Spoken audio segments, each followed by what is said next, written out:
Expect that the first time you ask for something, the answer is going to be no, especially when you're asking for something that's not the standard, the norm, or the ordinary. Why do I say that? Because people are going to say no because it requires something extra that they have to do. It requires work.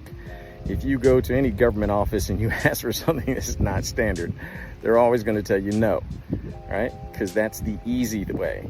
That's the lazy way for them to say no. You have to be prepared to ask in multiple ways how to get something done, but always expect the no. Expect them to say no. Why? Because that's what most people will do, because that's the easiest thing for people to do. It requires no work if you ask for something and they say no. If you ask for something that's outside the ordinary or the normal and they have to do it, it requires them to do extra or to do something they weren't planning on doing, work. So therefore, expect people to always say no first.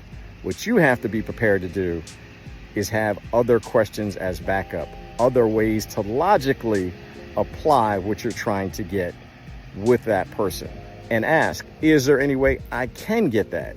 Is there any way that that might be possible? If I pay extra, if I wait longer, is there a way that you can help me figure out how to get that done? What's the most effective way to try and get that done? So think about questions like that get you past the no when you want something beyond the normal. What I mean by that, you go to a restaurant, they only serve X. Ask the question, can you do Y? Is it possible for your chef to do this for me? Is it possible for your kitchen to do X, Y, and Z for me? Why? Because I'm on a diet restriction and I can only do X, Y, and Z. I love what you guys do here. I was just hoping you could accommodate me. That's an example.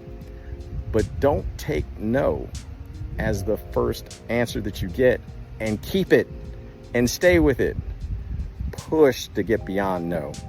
Figure out how you can appeal to their senses, appeal to their logic, and ask if there's a way possibly you can help me figure out how I can get this done or how we can do this. That's one of the better approaches. But do not accept no, because that's the easiest way to shut you down, and you don't want that. If you're going to be successful in life, you have to push beyond the no. Remember that. Push beyond the no. Hope that makes sense.